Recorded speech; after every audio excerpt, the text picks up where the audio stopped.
Dolly Parton has spent more than 5 decades winning over the world with her voice, her warmth, and that unforgettable smile.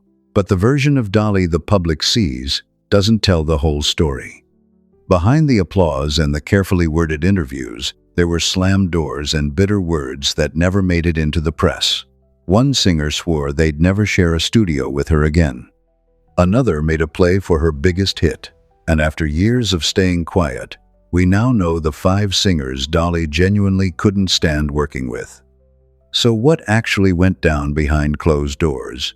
Why are some of those wounds still raw today? Once you hear the full story, you'll look at Dolly Parton in a completely different light. She's famous for the rhinestones, the towering hair, and a voice that doesn't seem possible coming from one human being. But the road from where she started to where she ended up is wilder than most people realize, and it came with a lot more drama than she's ever let on. Dolly is known as one of the kindest people in the business, which makes the friction she's had with certain names all the more surprising. To understand who she clashed with, though, you first have to understand who she actually is. Dolly Rebecca Parton was born on the 19th of January 1946 in a one-room cabin in Locust Ridge, Tennessee. She grew up in a large, loving family, 12 kids packed into a modest mountain home with very little money and a whole lot of faith. Her father, Lee Parton, was a farmer and construction worker who never learned to read or write. Dolly has always said he was the smartest man she ever knew. Her mother, Avi Lee, had all 12 children before she turned 35, and she handed down to Dolly her love of storytelling, music, and God in equal measure. Music wasn't a pastime in that household, it was a lifeline. The family couldn't afford much in the way of entertainment, so the kids sang in church and harmonized together on the porch. Dolly's gift was obvious early on. By age 10, she was already performing on local radio and television in Knoxville, and it wasn't long before she found herself on the stage of the Grand Ole Opry. The day after graduating high school in 1964, she threw her things in a bag and headed straight for Nashville. No connections, no money, just an enormous talent and ambitions that dwarfed the Smoky Mountains she was leaving behind. She got her foot in the door writing songs for other artists, but she had her eyes on something bigger from the very start, and she wasn't going to stop until she got there. Her first real taste of country success came in 1967 with Dumb Blonde, a song that did exactly what its title suggested it wouldn't. It proved she had a sharp mind behind that big smile. So how did a girl fresh to Nashville turn into one of the most recognizable figures in the history of popular music? It started with a phone call and a handshake that would change everything. She joined the Porter Wagoner show in 1967, and suddenly millions of people were seeing her face on their television screens every single week. Her duets with Porter clicked immediately. The harmonies were tight, the chemistry was real, and Dolly's personality lit up every frame she was in. By the early 1970s, she broke out on her own, and nobody was slowing her down. Jolene landed in 1973 and became something closer to a cultural landmark than a hit single. Then came I Will Always Love You, and it resonated far beyond anything country radio had seen in years. Whitney Houston's version came much later, of course, and turned that song into one of the best-selling singles in history. But Dolly still owns the publishing rights. She earned millions from it, and never once made a point of reminding people about it. By the 1980s, she had moved into every corner of entertainment. She starred alongside Jane Fonda and Lily Tomlin in 9 to 5 and proved that her talent didn't stop at the microphone. Then in 1986, she opened Dollywood in Pigeon Forge, Tennessee, her own theme park built right in her home region to bring jobs and visitors to the local economy. Other stars were spending their money on private islands and yachts. Dolly invested hers back into the community she grew up in, and anyone who takes that as a sign of naivety is reading it completely wrong. She's written over thousands of songs, collected multiple Grammys and Lifetime Achievement Awards, and earned a spot in the Rock and Roll Hall of Fame, which is a pretty extraordinary run for a kid who grew up without running water. There's also the Imagination Library, her program that ships free books to children, regardless of where they live or what their family earns. Millions of kids have received books through that initiative, and she's kept it going for decades without turning it into a personal publicity campaign. Dolly has spent years projecting warmth, grace, and a kind of unshakable calm, but even she has a line. Over the decades, certain names have surfaced again and again. People who underestimated her, people who tried to take credit for what she built, people who thought they could box her in. She smiles through most of it. She doesn't forget any of it. And the earliest example, the one that set the template for every clash that followed, involved the very man who gave her a platform in the first place. Porter Wagoner was already a major name in country music long before Dolly arrived. He had the charm, the voice, and the audience to prove it. Porter Wagoner wasn't just a singer who could carry a tune. He was a full-blown showman, and by the 1960s, he had built something real with the Porter Wagoner Show, one of the most widely syndicated country music programs in the country. His look was all sequins and swagger, but offstage he was calculating, business savvy, and deeply set in his ways. He knew exactly what audiences wanted, and when he saw Dolly Parton, he knew she had it. She came onto the show as a replacement for his longtime female vocalist, Norma Jean, and that transition was anything but smooth. Norma Jean had her own devoted fans, and they weren't ready to hand over their loyalty to some unknown girl from the Smoky Mountains. People actually booed Dolly from the audience. Some mailed her angry letters. But Porter held firm, and Dolly kept her composure, stayed professional, and worked harder because she had something to prove. It didn't take long before the two clicked. Their vocal harmonies were something special, and the on-screen chemistry felt completely effortless. They racked up more than a dozen top 10 hits together, and from the outside it looked like a perfectly matched team. But underneath all those smiles, something was starting to sour. Porter didn't just want a duet partner. He reportedly wanted to run her career entirely. He controlled her bookings, chose the songs they'd cut together, and had final say on most of the decisions that shaped her professional life. But Dolly wasn't some passive presence just grateful for a spotlight. She was a writer, a planner, and a woman who had been crafting her own artistic vision since she was a child. Her ambitions went far beyond TV guest spots and harmonizing on someone else's records. She played the role for years, but as her fame grew, so did her frustration. She started writing songs that didn't fit the neat little Porter and Dolly package, songs that pointed somewhere else entirely. She wanted control over her own direction, and she later admitted that Porter struggled to see her as anything close to an equal. The platform he'd given her had slowly become something that held her back. She didn't leave overnight. She knew what he'd done for her career, and she wasn't willing to pretend otherwise.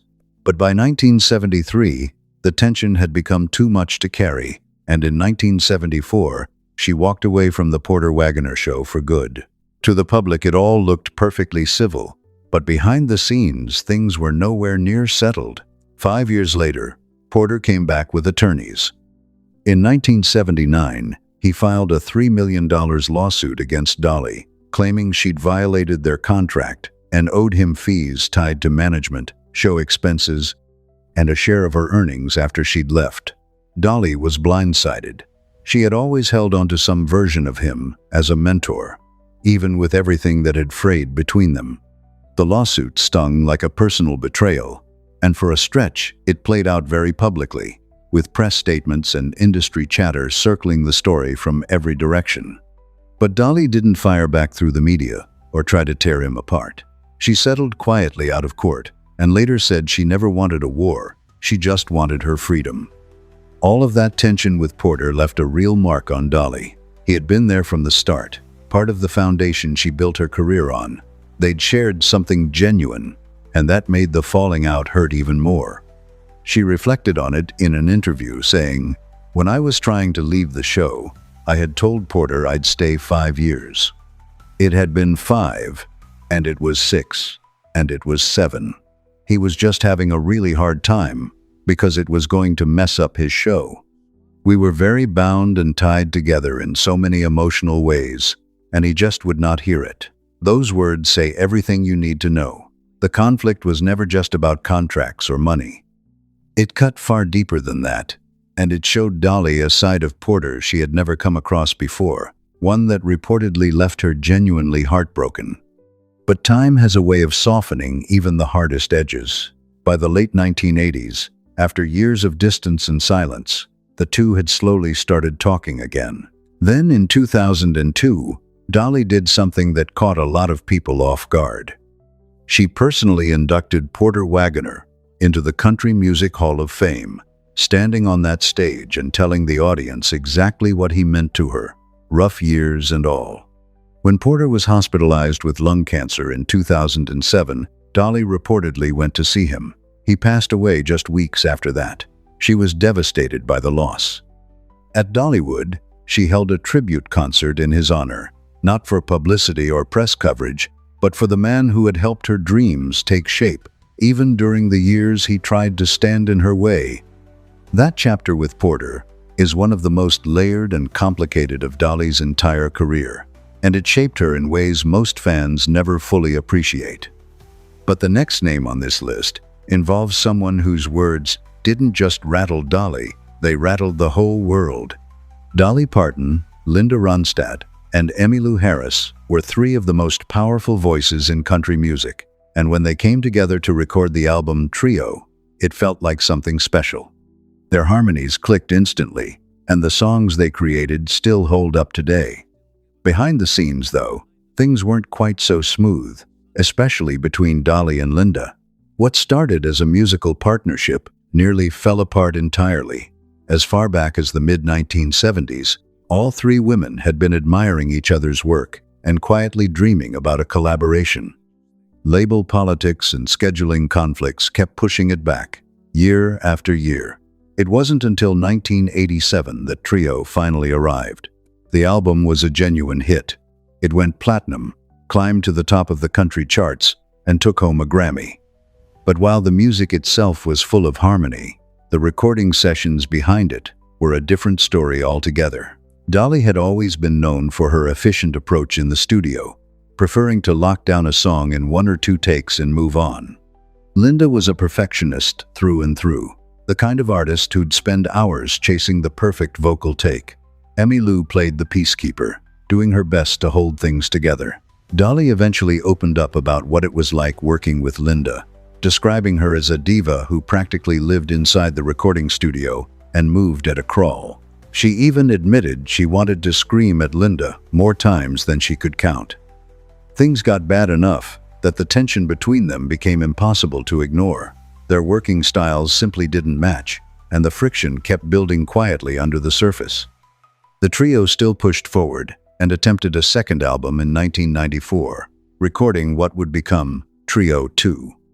Label disputes and scheduling conflicts kept it shelved for years, and it didn't finally reach listeners until 1999. By then, the damage was already done. Linda was hardly quiet about her frustrations once everything unraveled.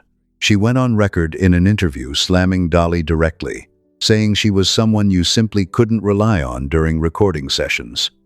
Linda claimed Dolly had a habit of canceling plans or showing up late, and it wore her patience down completely. She didn't stop at tardiness, either. Linda made it plain that she believed Dolly never fully respected the commitment the project demanded. In her view, Dolly was far more focused on her solo career than on what the three of them were building together. That feeling left a real bitterness between them that didn't fade easily. The tension ran deep enough that Linda didn't bother hiding where she stood. She said flat out that she had no desire to ever work with Dolly again. In her words, Dolly's lack of professionalism had taken something that should have been a joy and turned it sour. Time softened things a little, and years later the two showed small signs of warming back up to each other.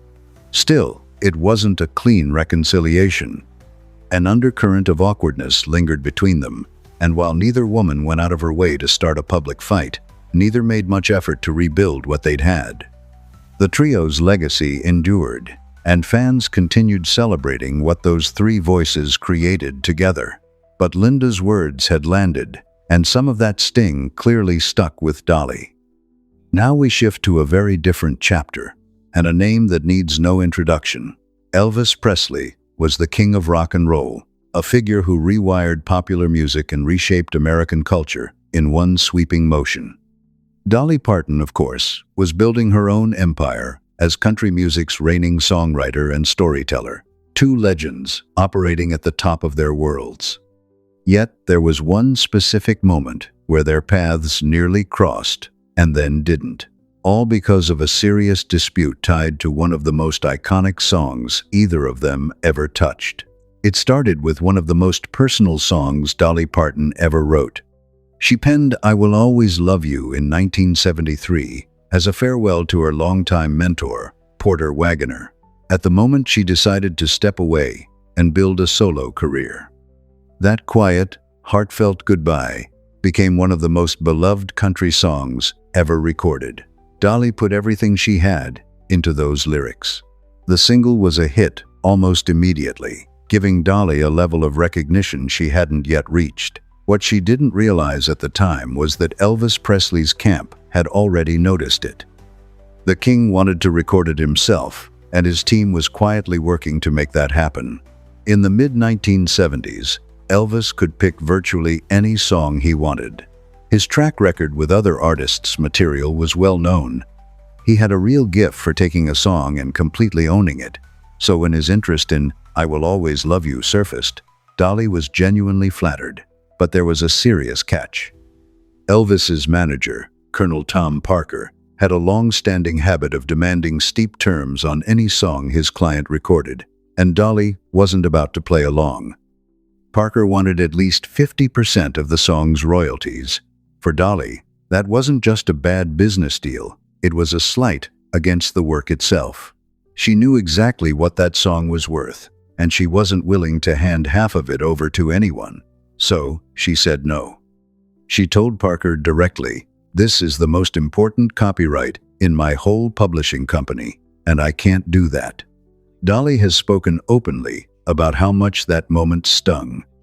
She admired Elvis as an artist, genuinely admired him, but the deal his team put on the table felt less like a partnership and more like an attempt to take advantage of a younger songwriter still building her name.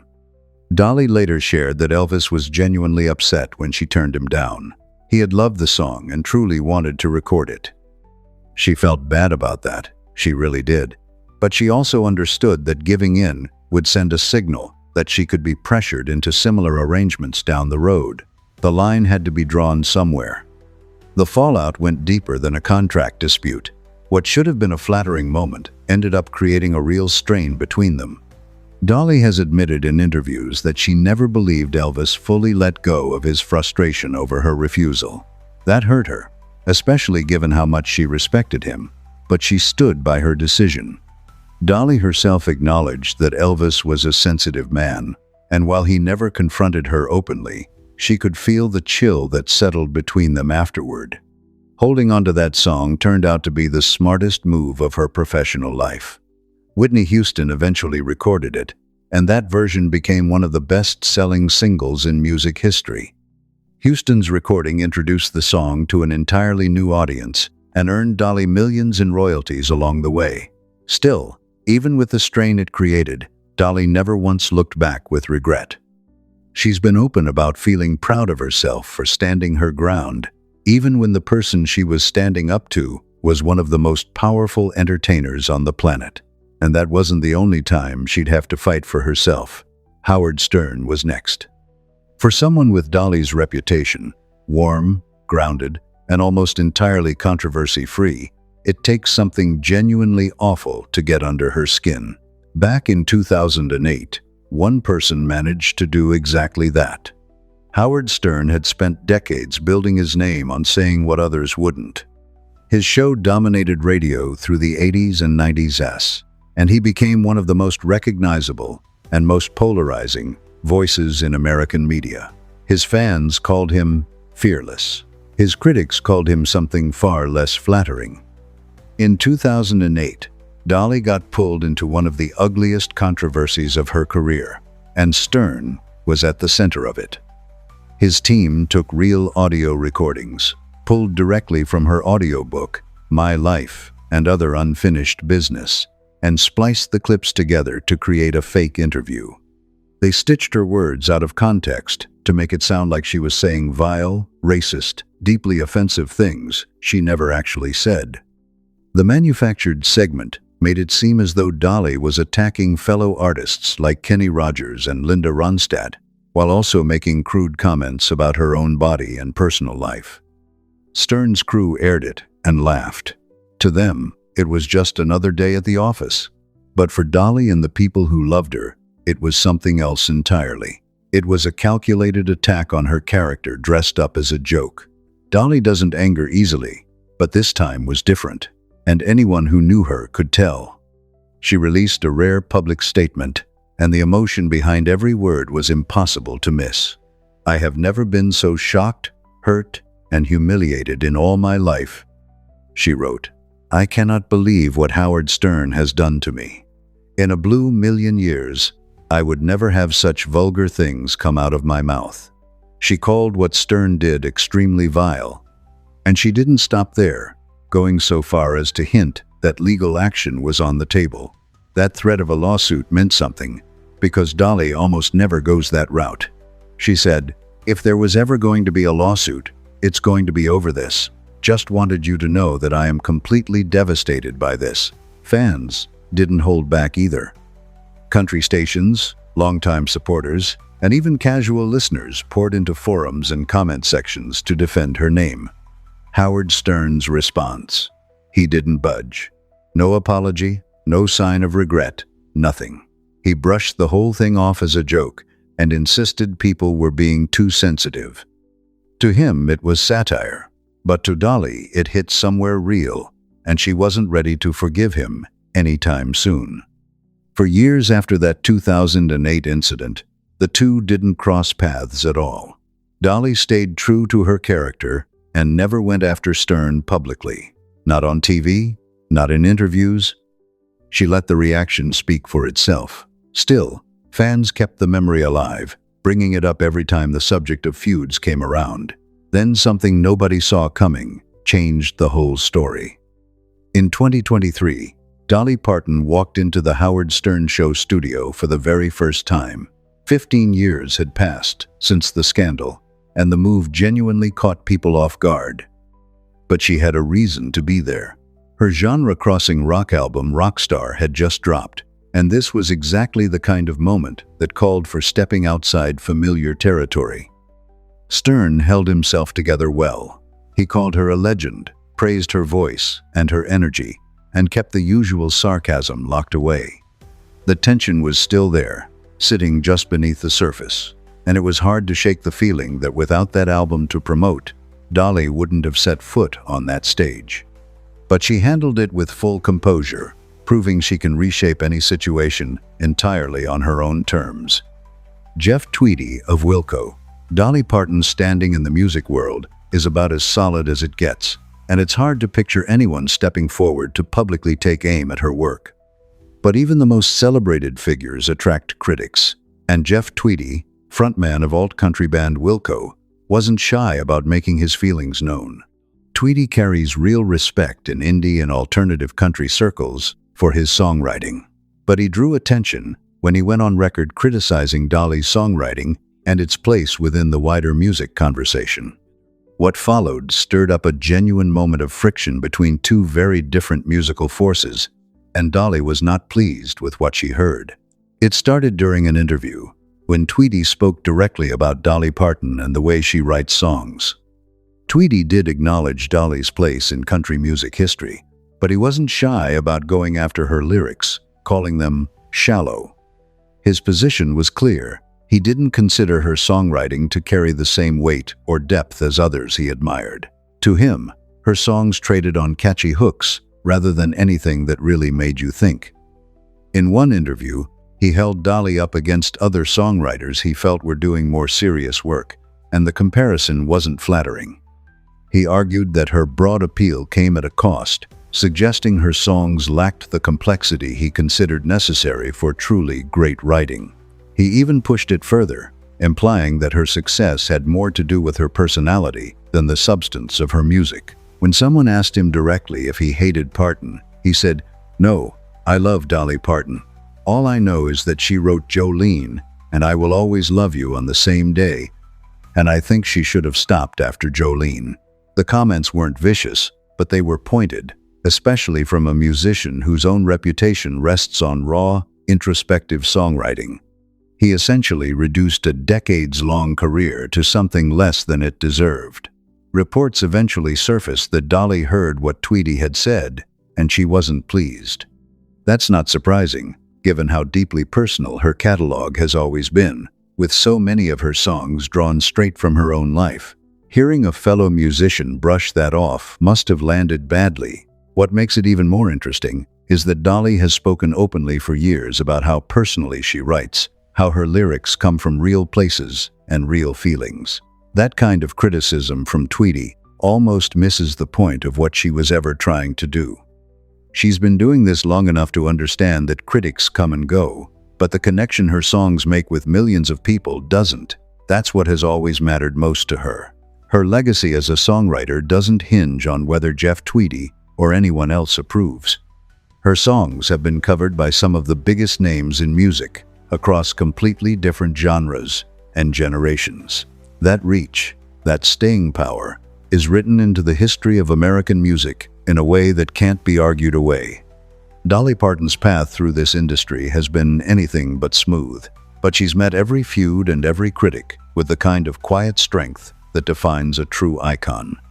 So that's the full story of the feuds that shaped Dolly Parton's life and legacy. Some of these rivalries burned quietly for years, and others exploded right out in the open.